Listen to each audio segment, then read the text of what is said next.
본 방송에서 제공하는 투자 정보는 투자 판단에 대한 조언입니다. 방송에서 제공하는 주식의 가치, 가격 상승 및 하락에 대해서는 방송사에서 보장하지 않습니다.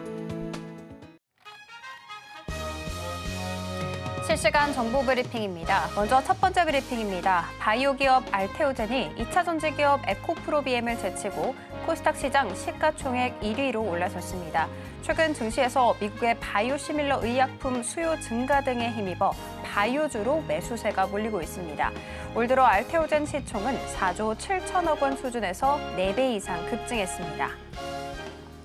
두 번째 브리핑입니다. 삼성 바이오로직스가 장중한 때 100만 원을 넘기며 약 3년 만에 황제주 자리를 되찾았습니다. 주가가 100만 원을 웃돈 것은 2021년 8월 23일 이후 3년 만입니다. 역대 최고가는 103만 4,746원입니다.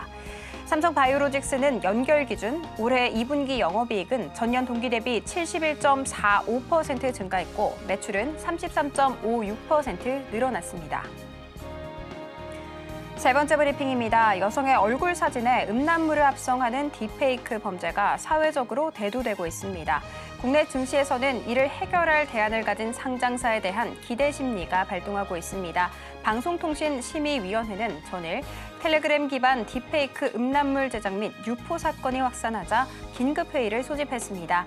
이날과 28일에도 전체 회의를 연달아 소집해 최근 텔레그램 딥페이크 음란물 확산 사태와 관련해 대책을 마련하겠다는 방안입니다. 마지막 브리핑입니다. 미국의 9월 금리 인하가 확실시되면서 원달러 환율이 하락하자 반도체, 자동차, 화학 등 수출주에 대한 투자 심리가 위축되고 있습니다. 대신 유틸리티와 은행, 통신 등 내수주가 부각되는 양상입니다. 증권가는 기업의 개별 실적이 아니라 환율, 금리, 유가 등 거시적 요인에 집중해 우호적인 종목을 선별할 때라고 조언했습니다. 지지부진한 지수 속 우리는 어디로 눈길을 돌려야 할지 본 방송 통해 확인하시기 바랍니다.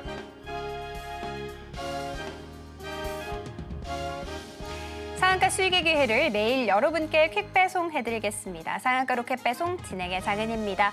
오늘 우리 양시장 하락불을 켠 채 마감이 됐습니다. 간밤 엔비디아 실적 발표를 앞두고 경계감이 짙어지게 되면서 미국장에서도 엔비디아를 포함해서 반도체 종목들이 약세를 보였죠.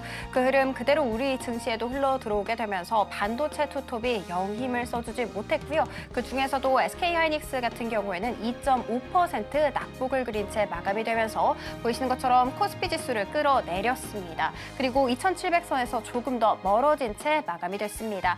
코스닥 같은 경우에는 장중한 때 1% 넘게 빠짐세를 보이긴 했습니다만 그래도 하락분을 꽤 많이 만회했습니다. 그럼에도 불구하고 2차 전지 업종은 약세를 보였다라는 거 알려드리도록 하겠습니다.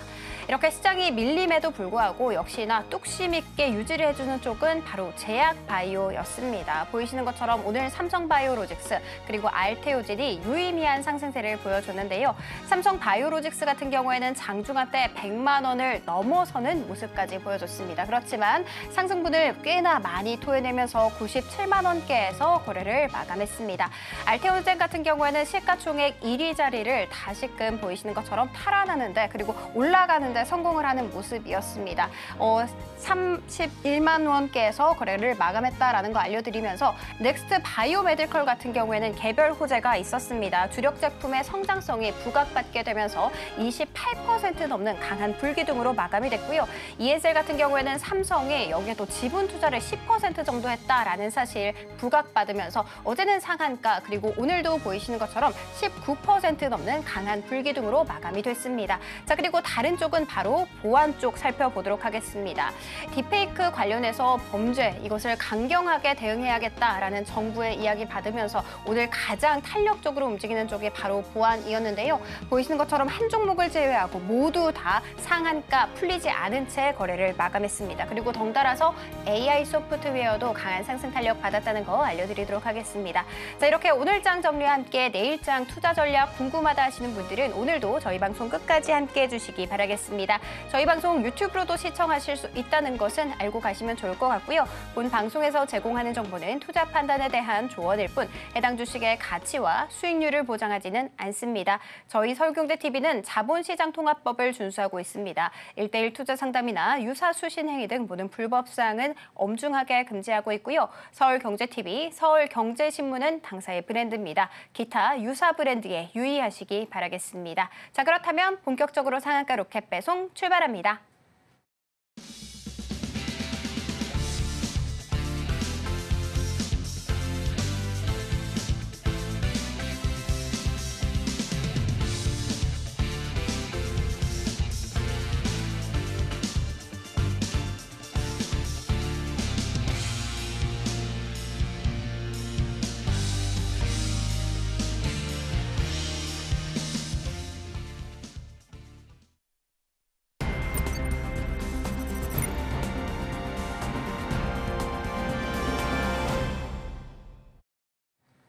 나도 투자 고수가 될 수 있다. 나도 투자 연구소의 차티스트 최인성 전문가님 모셔보도록 하겠습니다. 전문가님 안녕하세요. 네, 안녕하세요. 최인성입니다.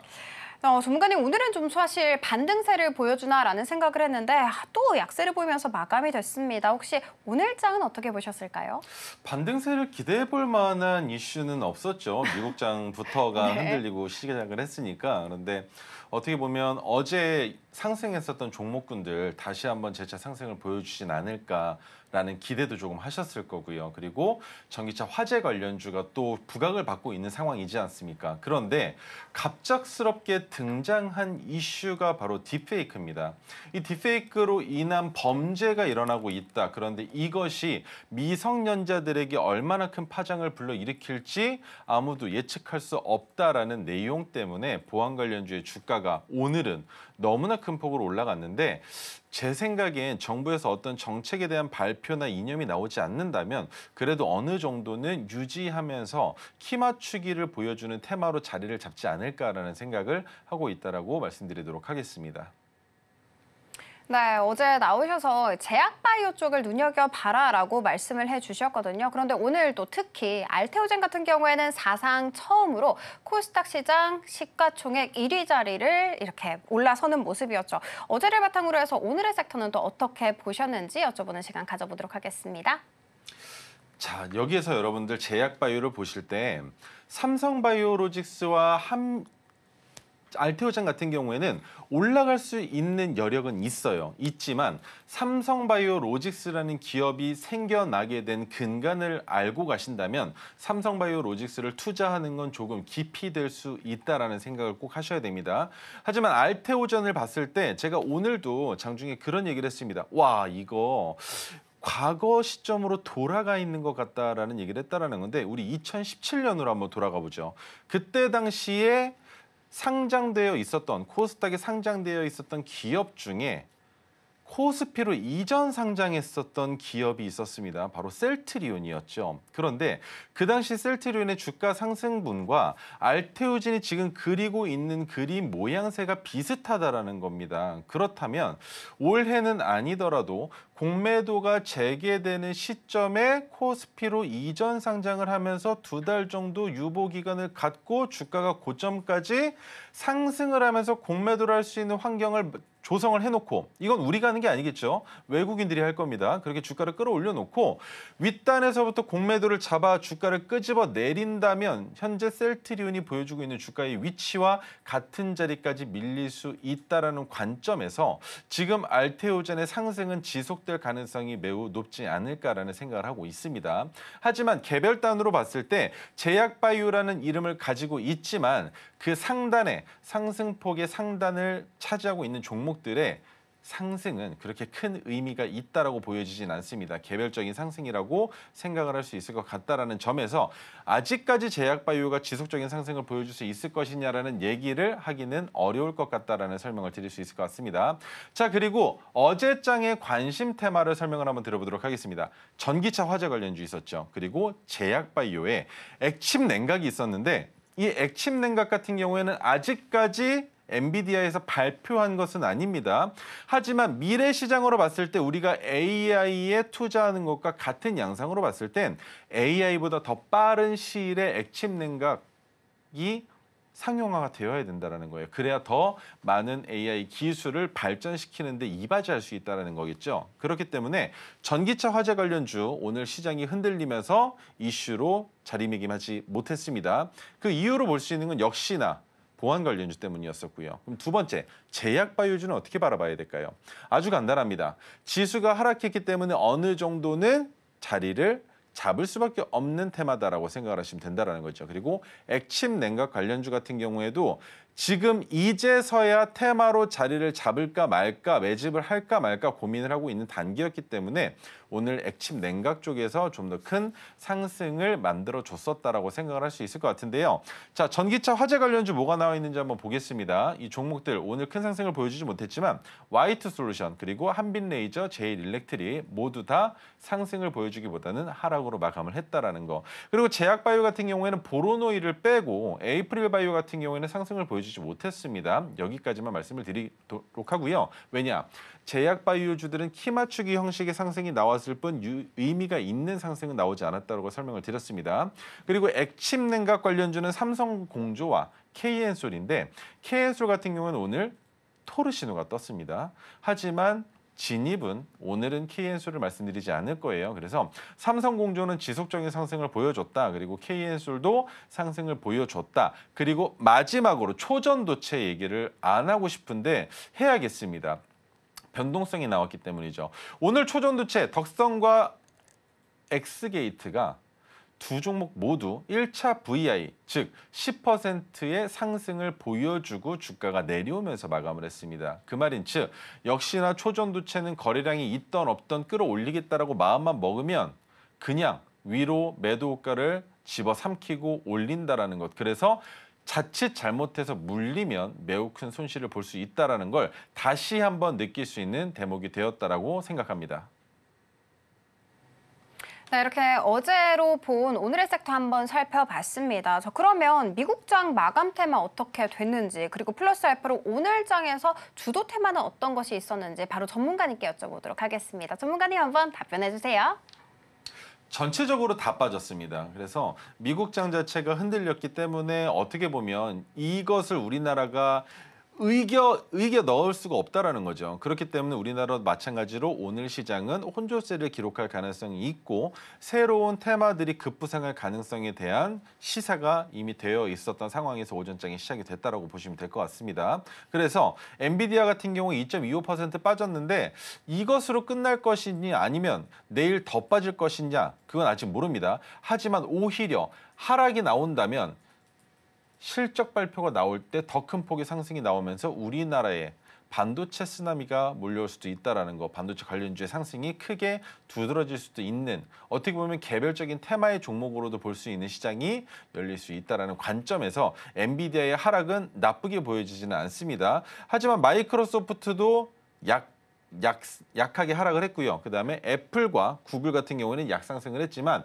여기서 우리가 봐야 되는 건 테슬라가 3% 정도 하락을 했는데 엑손모빌이 좀 더 올라왔습니다. 그런데 엑손모빌은 원자재 관련된 이슈가 있죠. 그렇다면 역시나 이란과 이스라엘의 전쟁과 관련된 이슈가 가장 크게 자리매김하고 있다라고 생각할 수 있는 부분이고 테슬라 같은 경우에는 테슬라 전기차의 화재 이슈가 또 있었기 때문에 이것을 어떻게 해결하고 나아가느냐에 따라서 테슬라 관련주는 조금 더 지켜볼 수 있지 않을까라는 생각을 한다라고 설명을 드리도록 하겠습니다. 그리고 오늘장 마감 테마를 볼 텐데요. 지금 보면 정보보안 관련주가 상당히 많이 올라왔습니다. 이건 여러분들 다 보셔서 아실 겁니다. 그런데 정보보안 관련주만 올라온 것이 아니라 제약바이오도 꽤 많이 올라왔다. 하지만 의미가 그렇게 큰 상승을 보여주지는 못했다라는 것. 그리고 AI 같은 경우에는 역시나 정보보안과 밀접한 연관성이 있기 때문에 AI 쪽에서 상승이 나왔지만 의료 AI 쪽으로는 넘어가지 않는다라는 걸 기억하시면 좋을 것 같고요.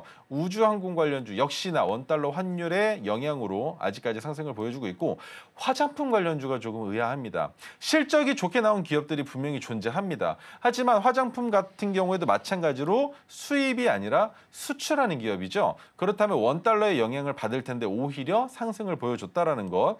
그리고 교육 관련주가 드디어 나왔습니다. 교육 관련주는 보셔야 된다라고 설명을 드렸는데 교육 관련주까지 올라온 마당에 이제부터는 어떤 종목이 치고 올라갈지 아무도 모릅니다. 하지만 시장에서 결정해 주는 세력들이 주가를 끌어올리지 않더라도 수급이 불러일으켜지는 종목이 테마가 되고 그 테마의 종목들이 상승하는 역할을 할 수 있게 되기 때문에 지속적으로 상승할 가능성이 있는 테마의 종목이라면 지금부터는 투자를 이어나가도 괜찮지 않을까라는 설명을 드리도록 하겠습니다. 8월 시장 너무나 어려웠고 7월 달부터 지속적으로 말씀을 드렸습니다. 과거에 금융사도 일반 사무직원들과 마찬가지로 휴가를 가게 되면 매수 매도를 하기 위해서 창구를 찾는 고객들을 응대할 직원이 부족한 그 현상들이 지금까지도 이어지는 것처럼 거래량이 줄어들 수 있다는 점 여러분들 다시 한번 기억하시면서 8월 달 몇 거래일 안 남았습니다. 조금만 더 힘내시면 좋겠습니다. 네, 한눈에 정말 오늘장 정리를 깔끔하게 해주셨습니다.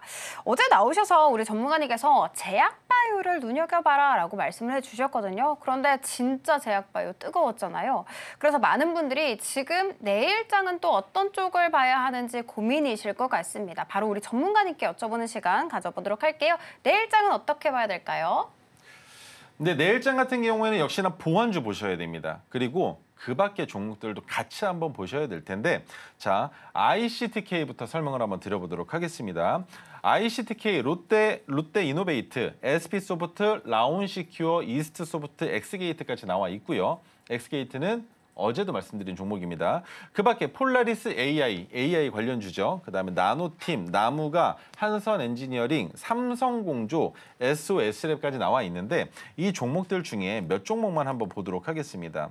자, 지금 상승을 보여주고 있다라고 생각을 하지만 실질적으로 여기서 더 올라갈지 아니면 더 올라가지 못하고 빠질지는 모르는 상황에 ICTK는 어떻게 보셔야 되느냐? 상장된 지 71거래일밖에 되지 않았습니다. 그렇다면 안 보는 게 상책입니다. 그리고 롯데이노베이트는 어떻게 바라봐야 되느냐? 자리가 파란색 저항선을 올려놓는 자리죠. 그렇다면 31,800원이 뭐가 돼야 됩니까? 내일에 종가 가격보다 낮은 자리가 돼야 된다는 겁니다. 그 말인 즉 내일의 종가는 31,800원보다 높아야 추가적인 상승을 기대해 볼 수 있는 자리가 완성된다라고 기억하시면 됩니다. 그래서 롯데이노베이트도 오늘은 바라볼 필요가 없고 내일 장중에도 볼 필요가 없겠지만 종가 베팅 때는 지켜볼 필요가 있을 것 같다라고 설명을 드릴 수 있을 것 같고요. 그다음 SP소프트도 마찬가지로 상장된 지가 몇 거래일 되지 않았습니다. 바닥을 찍고 지금 반등을 보여주고 있지만 여전히 불확실성이 가지고 있는 종목이다.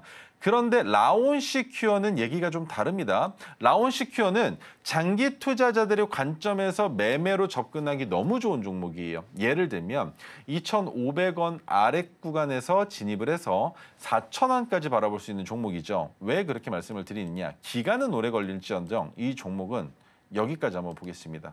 변동성을 이렇게 만듭니다. 그래서 2,500원과 4,000원의 선을 한번 그어볼게요. 4,000원 그리고 2,500원은 2,390원이 있으니까 긋지 않고 빨간색으로 설명을 드리도록 하겠습니다. 자, 이렇게 보면 2,390원 가격 구간이 어찌됐건 지켜지는 가격이란 말이죠. 그렇다면 이 자리에서 진입을 했을 때 주가가 반등이 나온다면 이 자리까지 올라갈 수 있다는 관점으로 투자할 수 있는 종목이라는 겁니다. 거기에 지금 보완주의 이슈까지 덧붙여진 상황이기 때문에 지금 2,245원입니다. 그렇다면 이 자리 나쁜 매수가가 아니라는 거죠. 그렇기 때문에 라온시큐어는 단기 투자 관점으로도 내가 물려도 기다리면 수익권으로 올라간다는 관점으로 진입할 수 있는 매우 획기적인 매매법을 만들어낼 수 있는 종목이 된다는 것만 기억하시면 좋을 것 같습니다.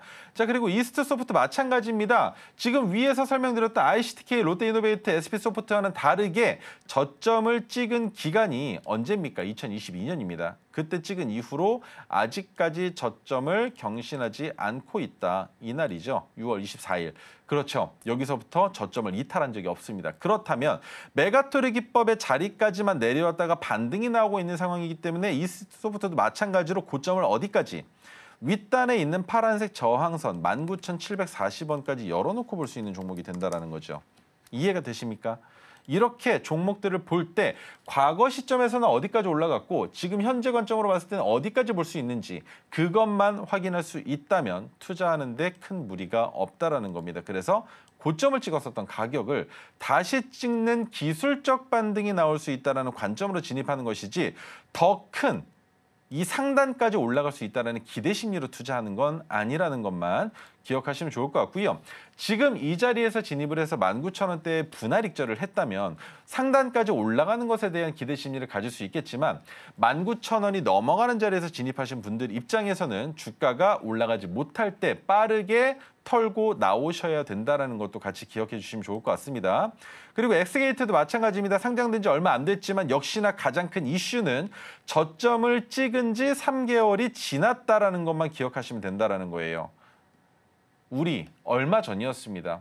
사이드카 걸리고 서킷 브레이크가 걸릴 때 거의 대부분의 종목들이 600일이라는 건 2년 반의 차트를 얘기합니다. 이 2년 반이라는 시간 동안 만들어진 저점을 거의 대부분 이탈했어요. 하지만 이탈하지 않았다라는 건 여전히 이 종목은 누군가 방어해주고 있다는 관점으로 볼 수 있기 때문에 엑스게이트는 맥스로 볼 수 있는 자리는 7,000원 중반대겠지만 거기까지 보는 것은 무리가 있다라고 판단을 하고 만약에 본다면 6,540원 파란색 저항선입니다. 6,540원까지만 이 자리까지만 지켜보시는 매매는 가능할 것 같다라는 점 기억하시면 좋을 것 같습니다. 그 밖의 종목들은요. 폴라리스 AI 마찬가지로 메가토르 자리가 포착되면서 주가가 올라왔지만 이 자리는 더 올라갈지 아니면 여기에서 하락을 보여줄지 알 수 없는 자리입니다. 그렇기 때문에 투자하기 조금 조심스럽다라는 거. 나노팀은 상장된 지 얼마 안 됐고 저점을 찍은 지 3개월이 아직 안 됐죠. 서킷 브레이크 걸릴 때 저점 찍었습니다. 자, 나무가 이런 종목을 보시라는 겁니다. 저점 찍은 게 언제냐? 또 한번 찍어보는 겁니다. 2022년 7월 4일이구나. 그렇다면 이번에 하락할 때는 저점을 경신을 안 했네. 그렇다면 이 종목 단기적으로는 파란색 저항선 16,150원까지 상승할 수 있겠구나. 그렇다면 이런 종목을 보면서 또 하나를 체크해보는 거죠. 그렇다면 수급이 이야 이거 기간이 엄청나게 들어오고 있네. 야, 뭐 팔지도 않고 이게 몇 거래일째야? 7월 말부터 계속 사고 있구나. 야, 나무가 그러면 이번에 기관들이 매수를 하고 있으니까 기관들이 매도 포지션을 잡기에는 아직 이르겠구나라는 생각으로 왜? 기관들은 말이죠, 여러분. 언제 매도한다라고 말씀을 드렸습니까? 그림을 또 한번 그려보겠습니다. 어떻게 그릴 거냐면요. 이렇게 한번 그려보도록 하겠습니다. 자, 여기에서 늘려놓고 보는 거예요. 늘려놓고 그림을 그려야 되니까 이렇게 표현을 해보겠습니다. 기관들이 삽니다. 어느 자리에서? 주가가 내려갔다가 올라가는 자리에서 산다고 말씀을 드렸습니다. 그런데 기관들이 매도하는 자리는 어디였습니까? 다 올라갔다가 내려올 때 매도를 한다라고 설명을 드렸죠. 그렇다면 순서가 어떻게 된다? 외인들이 바닥 잡고 기관들이 매집하고 개인들이 사고 외인들이 매도하고 빨간색으로 써드릴게요. 매도는 자 외인들이 매도하고 그리고 기관이 매도하고 개인이 매도하면서 손절하는 물량을 다시 외인들이 매수하면서 바닥을 잡는다라는 거. 이렇게 들어가는 겁니다. 그렇기 때문에 기관이 지속적인 매수를 보여주고 있다라는 건 긍정적인 신호로 볼 수 있다라는 것. 그것만 기억하신다면 나무가는 충분히 메리트가 있는 종목이라는 거 알 수 있을 겁니다. 자, 한선 엔지니어링 상장된 지 얼마 안 됐습니다. 저점 안 찍었고요. 이 종목은 판단이 다릅니다. 이렇게 보셔야 됩니다. 자, 고점 넘어서야 되는 고점의 가격이 얼마였느냐? 5월 23일 날의 고점이 14,600원입니다. 그런데 14,600원을 넘어선 게 오늘입니다. 그런데 넘어서는 걸로 끝나는 게 아니라 종가까지 넘겨놨다라는 건 한선 엔지니어링 상승 추세로 출발을 시작했다라고 볼 수 있는 종목이라는 거죠. 그렇기 때문에 이 자리, 이 그림이 만들어질 수 있다는 겁니다. 그래서 투자를 하신다라고 했을 때에는 파란색 저항선을 이탈할 때는 확실하게 손절매를 하셔야 되겠지만 그 상황이 나타나지 않는다면 역사적 고점인 2650원까지도 넘볼 수 있는 종목이라는 것만 기억하시면 좋겠습니다. 자, 그다음 삼성공조입니다. 역시나 마찬가지로 저점을 찍고 주가가 올라갔다가 내려왔지만 아까 보여드린 종목 중에 비슷한 종목이 하나 있었죠. 지금 이 자리는 더 올라갈 수 있을지 아니면 다시 아래로 내려올지 알 수 없는 종목이기 때문에 투자하기 어렵다라고 말씀을 드렸죠. 삼성공조도 지금 상승이 너무 두드러지게 나왔기 때문에 여기에서는 투자를 좀 기피하는 게 어떨까라는 의견 들어볼 수 있을 것 같습니다. 마지막 종목 SOS랩 같은 경우에는 역시나 상장된 지 얼마 안 된 기업이기 때문에 주가가 상승할 수도 있겠지만 저는 리스크를 먼저 생각합니다. 상승할 수도 있겠지만 만약에 저점을 경신하고 내려가면 이 종목 시가총액이 지금 1,000억인데 그 아래로 더 크게 내려갈 수도 있다라는 리스크를 안고 있는 종목이다라는 점. 그렇기 때문에 웬만하면 투자를 하셨다면 역사적 저점 얼마? 4,975원을 이탈하는 날은 손절을 필히 해주시길 당부드리겠습니다. 와, 네. 방금 보신 분들은 사실 내일장이 어떤 모습일지 머릿속에 막 그림이 그려지실 것 같습니다. 역시나 내일장에 있어서는 오늘 새롭게 떠올랐었던 보안 쪽을 눈여겨봐라라고 말씀을 해주셨는데요. 방금 보신 것처럼 이슈와 더불어서 차트 분석까지 완벽하게 해주셨습니다. 사실 개인 같은 경우에는 주가가 언제 오를지 내릴지 알 수 없잖아요. 그런데 토르 기법, 오색선 기법이 있는 개인들은 주가의 향방을 예측할 수가 있습니다. 그리고 그 두 가지 기법은 바로 이 USB 안에 담았습니다. 우리 전문가님께서 2,500개의 종목을 샅샅이 분석을 한 다음에 이 기법 자료를 모두 다 USB 안에 담았고요. 그리고 지금 심지어 무료로 배포를 하고 있습니다. 단 참고하셔서 꼼꼼하게 모두 다 챙겨가시면 좋을 것 같습니다. 자, 그리고 방금 6시에 시간의 매매가 다 종료가 됐습니다. 사실 이 시간의 매매 그리고 이 거래종에 있어서 내일장 힌트라는 거 잘 알고 계시죠? 그러면 우리 전문가님께 내일장의 힌트 한번 여쭤보는 시간 가져보도록 하겠습니다. 전문가님, 시간의 종목들은 어떻게 보셨을까요?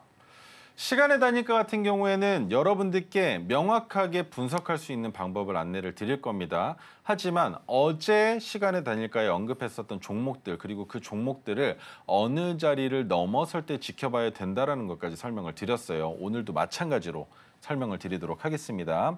자, 그렇다면 어제 종목들 먼저 한번 보고 넘어가도록 하죠. 제가 여러분들께 당부드렸던 거 다시 한번 말씀드립니다. 시초가를 기준으로 하는 시가 대비를 보셔야 되지 어제 종가를 기준으로 하는 이 등락률은 절대 보시면 안 된다고 설명을 드렸어요. 왜? 등락률은 갭이 떴으니까 올라가 있겠지만 지금 이거 보십시오. 시가 대비입니다. 시간의 단일가에서 올라간 거 다 확인했고 그게 어제 저녁이죠. 당연히 모두 끝난 이후에. 그렇다면 오늘 9시부터 이 종목들을 보셨을 텐데 진입을 했다면 마이너스 15% 손절인 겁니다. 마이너스 9%, 마이너스 7%, 마이너스 4%, 3% 이런 손실을 맛볼 수밖에 없었다라는 거예요. 그렇기 때문에 여러분들이 보셔야 되는 건 뭐다? 시가 대비. 오늘 갭이 뜬 그 가격에서 상승하는 걸 보시라는 거죠. 예를 들면 삼성공조 어떻습니까? 지금 이 아래쪽이 안 보이는데 올려서 보여드릴게요. 자, 삼성공조 같은 경우에는 시가 대비 5%를 상승을 했습니다. 이걸 보시라는 겁니다. 왜? 갭이 뜨지 않았기 때문에 등락률도 5%예요. 그런데 위에 어떻습니까? 이램 같은 경우에는 시가 대비 0.33입니다. 그런데 등락률은 얼마인가요? 마이너스 23%. 그러면 이 종목은 어떻게 됐다라는 건가요? 찍어보면 나오겠죠. 개파락으로 시작했다라는 거죠. 이런 종목 진입할 수 없다라는 겁니다. 그러면 대성파인텍 시간의 단일가에서 얼마를 갔는지도 같이 보여드리도록 하겠습니다. 자, 시간의 단일가에서 대성파인텍이 어제 상한가를 갔습니다. 그렇죠? 그런데 상한가를 가고 이 자리를 넘어가야 된다고 설명을 드렸어요. 전고점이니까. 그래서 1,109원을 넘어가야 된다. 그런데 넘어서 시작하는 것뿐만이 아니라 2차 상승 VA가 걸리는 20%에서 시작을 했죠. 그렇다면 움직임이 어떻게 나와야 되느냐? 분봉으로 가겠습니다. 자, 이렇게 보면 답이 나와요. 제가 여러분들께 진입해도 된다라고 설명드린 자리는 이겁니다.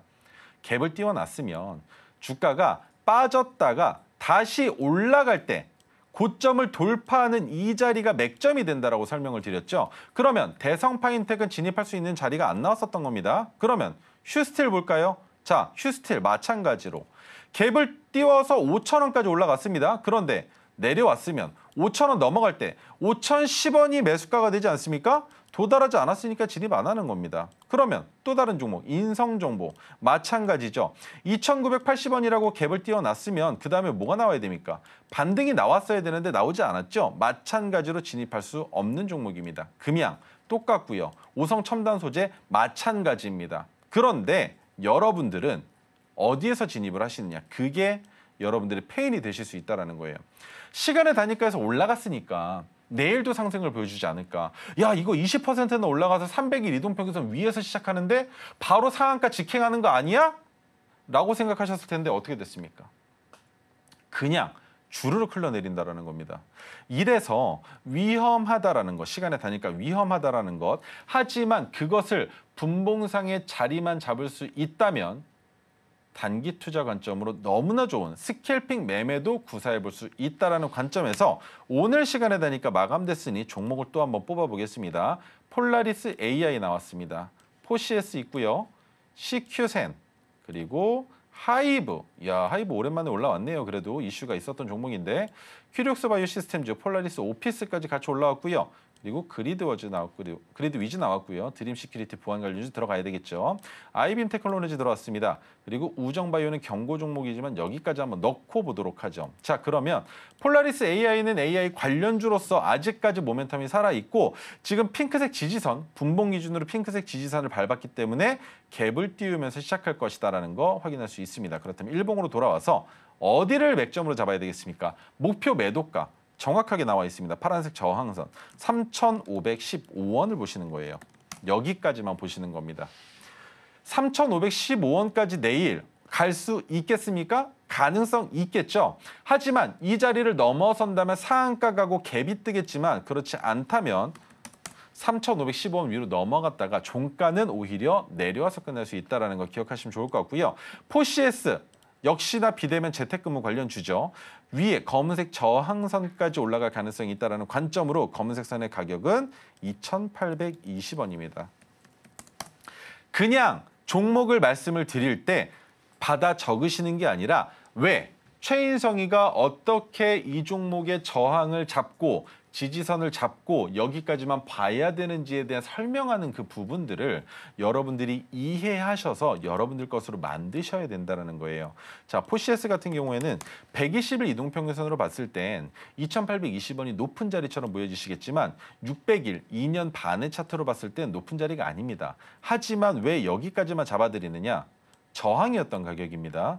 마찬가지로 저항이었던 가격이고요. 돌파가 나오면서 지지가 되긴 했지만 이 자리에서 흐지부지하다가 지지가 되면서 흘러내렸기 때문에 마찬가지로 이 자리는 뭐가 된다? 여기와 동일하게, 이 구간과 동일하게 저항이 되는 겁니다. 그래서 검은색 저항선은 저항의 역할을, 지지의 역할을 하기 때문에 내가 진입하려는 종목의 주가가 저항선, 검은색보다 아래에 있다면 익절 자리를 2,820원으로 잡는다라는 거, 그렇게 기억하시면 된다라는 겁니다. 그리고 CQ사는 봐야 되겠죠. 보완주입니다. 이제 상승 출발을 시작한 종목이고 파란색 저항선을 올려놨죠. 그렇다면 어떻게 봐야 되겠습니까? 내일 종가가 2,355원보다 낮으면 진입할 수 없겠지만 보안 관련주 단기적으로 이슈가 끝나지 않을 거기 때문에 내일도 상승을 보여줄 가능성이 매우 높습니다. 하지만 거래 대금이 오늘보다 더 붙는다면 매우 큰 혼조세의 장의 종목이 될 가능성이 있기 때문에 거래량이 줄어들면서 2,355원보다 높은 가격으로 마감을 한다면 내일은 종가 베팅 관점으로도 생각해 볼 수 있다는 거 기억하시면 좋을 것 같습니다. 자, 하이브는 엔터 관련주입니다. 그렇다면 갭을 띄웠다는 게 의미하는 건 상승 추세로 전환시키기 위한 신호탄이라고 볼 수 있는 거지 지금 그 자리가 매수 타점이 되지 않습니다. 그렇기 때문에 최근에 만들어진 저점이 16만 원이에요. 하이브는 처음 상장됐을 때부터 제가 생각하고 있었던 적정 주가는 14만 원대였습니다. 그런데 16만 원까지 내려왔으면 진입해볼 만하다라는 관점이고요. 하지만 16만 원을 이탈한다라는 건 10만 원 초반까지 내려갔다 다시 올라갈 가능성이 있다라는 관점에서 시간의 단위가에 갭을 띄운 이유를 보여줬으면 좋겠습니다. 뉴스가 나왔었네요. 자, 미니진이 물러났다라는 이슈가 있습니다. 그래서 여기에서 주가가 반등을 보여줬다라는 건데 역시나 상승을 보여줄 가능성이 있겠지만 하이브의 시가총액이 이미 많이 커져 있는 종목이죠. 그래서 내일은 엔터주의 훈풍이 불어닥치지 않는 이상 여전히 딥페이크를 이길 정도의 가십거리는 되지 못한다는 게 저의 개인적인 생각입니다. 그래서 16만 원을 깨지 않고 갭을 띄우고 음봉이 나온다면 그 음봉을 잡아먹을 때 우리가 진입해 볼 수 있다는 관점을 만들 수 있을 것이고요. 그다음 큐리옥스 바이오 마찬가지 지지부진하고 있지만 상장된 지 얼마 안 됐고 갭이 떴지만 저는 이 종목은 추천할 수가 없습니다. 왜? 지금 이 자리가 뭡니까? 횡보 추세 자리잖아요. 언제 올라갈지 아니면 언제 빠질지 모르는 종목이라는 겁니다. 그런데 지금 진입하면 어떻게 됩니까? 이 자리에서 여러분들이 그냥 버티셔야 된다는 거예요. 버텼는데 올라가면 다행이겠지만 내려갈 수도 있다는 관점에서 큐리옥스 바이오는 추천할 수 없습니다. 그리고 폴라리스 오피스는 폴라리스 AI와 마찬가지이고 핑크색 지지선을 올려놨기 때문에 반등이 나올 수 있겠지만 우리가 무섭게 봐야 되는 건 120일 이동평균선이 역배열 추세에 있다라는 것. 그래서 이 역배열 추세는 뭐로 본다? 저항으로 받아들이고 120일 이동평균선에 맞닿는 자리가 분할익절 또는 최종 익절 자리로 바라볼 수 있는 종목이다. 하지만 가십거리가 끝나지 않는다면 핑크색 저항선, 120일 저항선을 넘어갈 때 어떤 이슈가 나타난다? 그것보다 높은 종가를 형성하게 될 것이다. 그렇다면 우리는 더 본다. 어디까지? 바로 윗단에 있는 파란색 저항선, 고점까지도 볼 수 있게 된다는 겁니다. 그 가격은 9,240원 말씀드리도록 하겠습니다. 네, 6시에 마감을 했던 따끈따끈한 시간의 종목들까지 살펴봤습니다. 그리고 시간의 종목을 어떻게 활용을 해야 투자 전략을 잘 얻어갈 수 있는지까지도 알려주셨는데요. 특히 오늘 시장에서 주목을 받았던 종목들이 역시나 시간 외에서도 강세를 보인 것으로 나타났습니다. 자, 그리고 방금 HTS의 형형색 색의 많은 선들이 그려진 거 보셨죠? 바로 오색선입니다. 파란색 선은 매도 신호고요. 핑크색 선은 매수 신호입니다. 이것만 잘 알게 된다면 고점에서 물려서 엉엉 우는 일은 없을 것 같습니다. 나 이제 더 이상 울고 싶지 않아요 하시는 분들, 그리고 우리 전문가님과 함께 공부하고 싶다 하시는 분들은 기법 자료 받아가시면 되는데요. 그 기법 자료는 바로 이 USB 안에 넣어뒀습니다. 지금 하단 참고하셔서 무료로 배포를 하고 있으니까요. 모두 다 꼼꼼하게 챙겨가시면 좋을 것 같습니다. 자, 그리고 저희는 잠시 후에 우리 전문가님께서 직접 갖고 오신 로켓 배송 종목으로 다시 돌아오도록 하겠습니다.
네, 정말 많은 분들이 기다리는 시간이 됐습니다. 드디어 그래서 뭘 사라는 건데에 대한 답을 들어볼 시간일 텐데요. 일단 힌트부터 살펴보도록 하겠습니다. 네, 오늘의 로켓 배송 종목은 제약바이오와 물류 들고 와 주셨습니다. 오늘도 특별하게 이렇게 2개 종목을 들고 오셨으니까요. 많은 기대 부탁드리도록 하겠습니다. 전문가님, 네. 일단 오늘 제약바이오랑 물류 들고 와주셨는데 제약바이오 너무 잘 다뤄주시는 데다가 요즘 또 탄력이 굉장히 좋다 보니까 일단 많은 기대해보도록 하겠습니다. 자, 그리고 아까 보신 것처럼 사실 이 시장 속에서 뉴스보다도 오히려 차트에 분석해서 여기에 대해서 투자 전략을 짜는 것이 훨씬 더 좋은 것 같아요. 그래서 이 차트를 분석해낸 기법이 있다라고 들었거든요. 이 기법에 대해서 설명 한번 도와주시면 좋겠습니다. 여러분, 저는 뭘 사라는 건데 별로 안 좋아합니다. 뭘 살 수 있을지 어떻게 알아볼 수 있는 데가 더 좋습니다. 그래서 뭘 살 수 있는지, 그리고 그 종목도 여러분들 어떻게 고를 수 있는지 그건 먼저 말씀을 드리고, 그 다음에 제가 또 뭘 사면 되는지 같이 한번 설명을 드릴 텐데요. 두 가지만 기억하시면 됩니다. 핑크색 지지선보다 주가가 아래로 내려올 땐 매수할 수 있다. 그리고 파란색 저항선보다 주가가 높이 올라갈 때는 매도해야 되는 자리다라는 거. 우리 오늘 배운 거 이게 답니다. 그렇죠? 그러면 핑크색 지지선이 올라오는 자리, 이 자리가 매수할 수 있는 자리가 되고요. 그다음 파란색 저항선이 맞닿는 부분, 이 자리가 되겠죠. 여기가 매도해야 되는 자리가 된다라고 생각을 하시면 됩니다. 이 원칙만 기억하신다면 아무리 장세가 어려워도 버틸 수 있게 되고요. 그리고 버텨내서 결국엔 승리로 만끽할 수 있다라는 겁니다. 그런데 이것을 말이죠, 여러분. 반대로 하면 어떻게 되는지 아십니까? 파란색 저항선이 올라올 때 매수를 하고 핑크색 지지선에 매도를 하면 계좌가 작살이 납니다. 그래서 꼭 핑크색 지지선에서 매수하셔야 되고 파란색 저항선에서 매도하셔야 된다는 거 기억하시면 좋을 것 같습니다. 오늘 배운 건 두 가지니까 여기까지만 설명드리도록 하고요. 자, 첫 번째 종목은 녹십자 홀딩스입니다. 지주사죠. 그리고 녹십자와 녹십자 헬스케어, 녹십자 EM 등 여러 가지 회사들을 가지고 있는데 반려동물과 관련된 이슈도 한 가지가 있습니다만, 반려동물 지금 뭐 얘기 들어보니까 주민등록증 같은 것처럼도 만들어서 나온대요. 그리고 뭐 주민등록 등본처럼 내 자식처럼 이렇게 등재해가지고 또 나오는 것도 있다라고 하더라고요. 그런 식으로 우리 국민들이 더 반려견들과 친밀하게 지낼 수 있도록 여러 가지 사업구 아이템들도 나오고 있는데, 반려동물 사업은 지금 당장 더 커질 수는 없겠지만 점진적으로 성장할 수 있는 산업군이다라고 생각하시면 좋을 것 같습니다. 자, 헬스케어 같은 경우는 지분을 가지고 있다는 이슈가 있고요. 녹십자고로 지주회사로 자회사인 녹십자 헬스케어가 유헬스케어 사업을 영위하고 있다.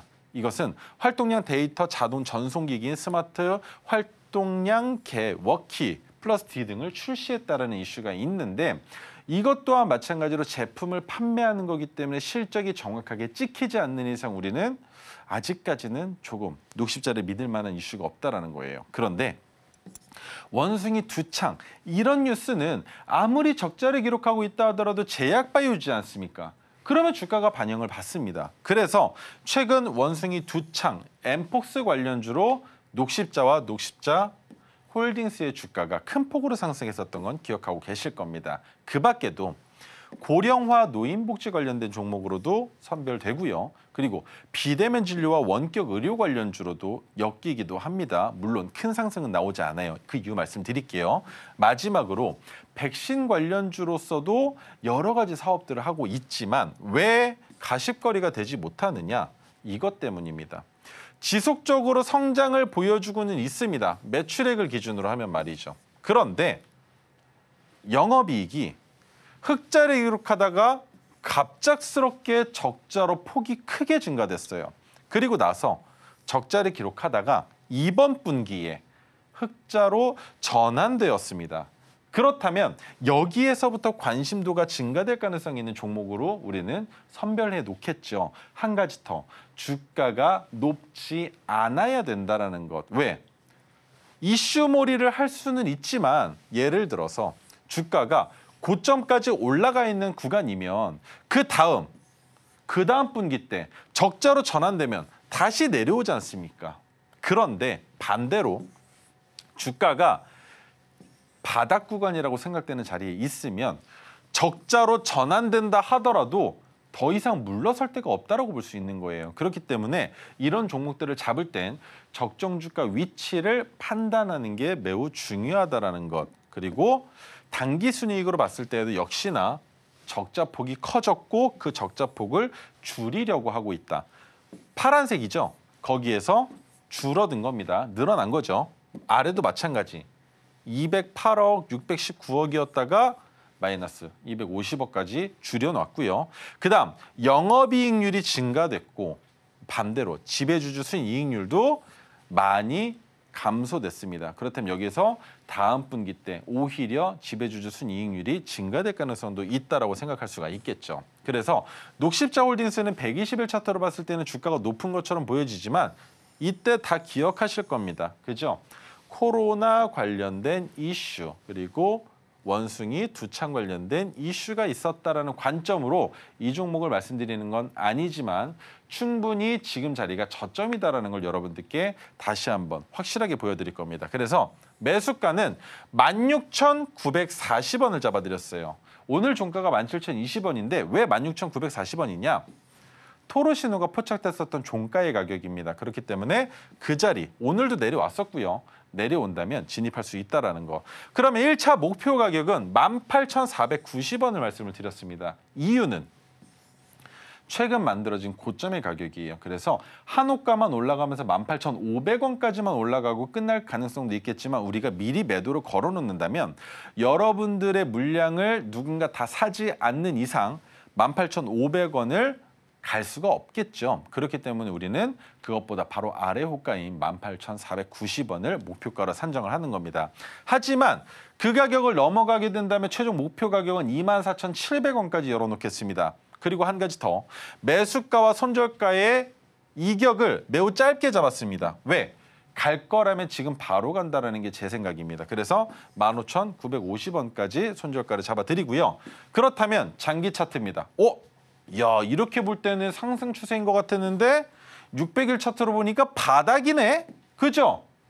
그럼 바닥이라고 생각했을 때 18,490원까지 올라가는 게 그렇게 어렵겠습니까? 아니면 이 지지받고 내려갔다가 저항받았던 가격 구간까지 올라가는 게 어렵겠습니까? 이거 어렵지 않다라는 거예요. 그런데 이 자리를 넘어서면 이런 그림이 나온다라는 겁니다. 이해가 되실 겁니다.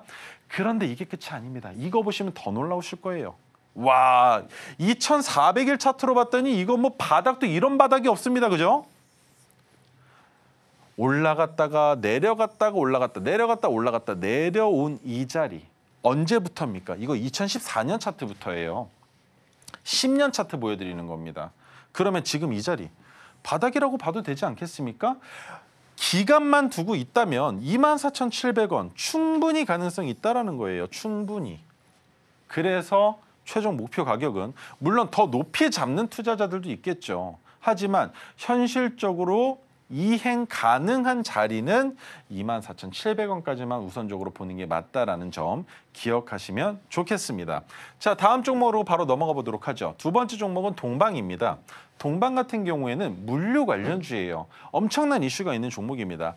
동방그룹 계열의 물류 회사이고 항만하이엇과 육상, 해상 운송 사업을 근간으로 초중량물 운송, 설치 및 제3자 물류, 그리고 컨테이너 터미널과 물류센터도 운영하고 있는 종합 물류 회사입니다. 그리고 석유 유가 관련주로도 연결이 되어 있는데 이유는 포항 영일만항 운영사를 가지고 있어요. 종속회사로 보유하고 있습니다. 그래서 이슈몰이를 할 수 있는 종목이고 제가 이 종목을 추천하는 이유 그리고 그 근거를 설명드리겠습니다. 쿠팡이 들어갔습니다. 일단 쿠팡이라는 얘기가 나오는 순간 여러분들 머릿속에 들어오셔야 되는 건 TMF일 겁니다. TMF와 관련된 이슈인데 한 가지만 설명드릴게요. 2018년 물류 전담 운송사 선정 계약을 체결했는데 4년짜리였습니다. 그러면 2022년에 만기가 됐죠. 그리고 나서 이 종목을 더 볼 수 있는 이유가 생겼습니다. 그것이 바로 무엇이다? 쿠팡과 간선 운송 위탁 계약을 체결했다. 언제? 올해. 얼마 안 됐습니다. 얼마 안 된 시간에 체결이 됐기 때문에 그것으로 동방은 쿠팡과의 끈이 끊어지지 않았다라는 것. 그리고 한 가지 더. 매출액, 영업이익, 그죠? 당기 순이익 지속적으로 증가 추세에 있는 상황에 차트 보여드리겠습니다. 자, 짧게 가죠. 매수가 2,850원 말씀드리겠습니다. 1차 목표가 3,195원이고요. 최종 목표 가격 3,480원까지만 보겠습니다. 그리고 손절 가격은 2,360원인데 이렇게 보면 주가가 올라갔다가 내려온 자리죠. 기술적 반등을 기대해 볼 수 있으며 한 가지 더. 10년 차트를 보면 역시나 저점인데 이 종목의 가장 큰 메리트. 저점을 찍은 게 2018년이다라는 거. 그 이후로 저점을 경신하지 않았다. 그래서 동방은 충분히 5,000원까지도 바라볼 수 있는 종목이 된다는 거 기억하시면 좋겠습니다.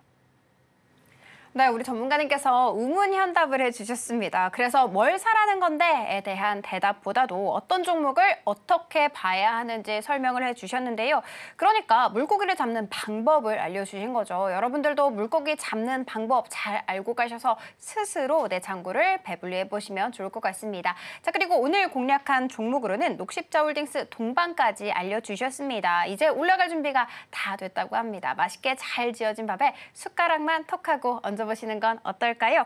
물론 매수가, 목표가, 손절가 모두 다 타점을 잡아주긴 했습니다만 시장이 너무나도 빠르게 급변을 하고 있잖아요. 그래서 나 혼자 대응하는 것은 조금 부담스럽다 하시는 분들은 우리 전문가님과 함께 공부하시면 더 좋겠습니다. 자, 그러면 핵심 정리 이어가 보도록 하겠습니다. 네, 오늘의 핵심 살펴보도록 하겠습니다. 오늘 장 주도 테마로는 정보보안, 그리고 제약바이오, AI 살펴봤고요. 내일장 관심 둬야 할 테마는 역시나 보안 쪽이었습니다. 그리고 로켓 배송 종목으로는 녹십자홀딩스와 동방 살펴봤는데요. 조금 더 세부적인 대응 전략 알고 싶다 하시는 분들은 우리 전문가님과 함께 공부하시면 좋을 것 같습니다. 소문에 사서 뉴스에 팔라라는 말이 있는데요. 요즘은 사실 그 소문도 많이 늦은 것 같습니다. 소문보다도 더 빠르고 확실한 토르 기법에 사서 뉴스에 팔아서 수익률 극대화시키는 것은 어떨까요? 그 기법 모두 다 이 USB 안에 담았거든요. 하단 참고하셔서 무료로 배포하고 있으니까요. 꼼꼼하게 챙겨가시면 더더욱 좋겠습니다. 저희가 준비한 소식은 여기까지이고요. 내일 이 시간에 다시 찾아뵙도록 하겠습니다. 오늘도 시청해주셔서 감사합니다.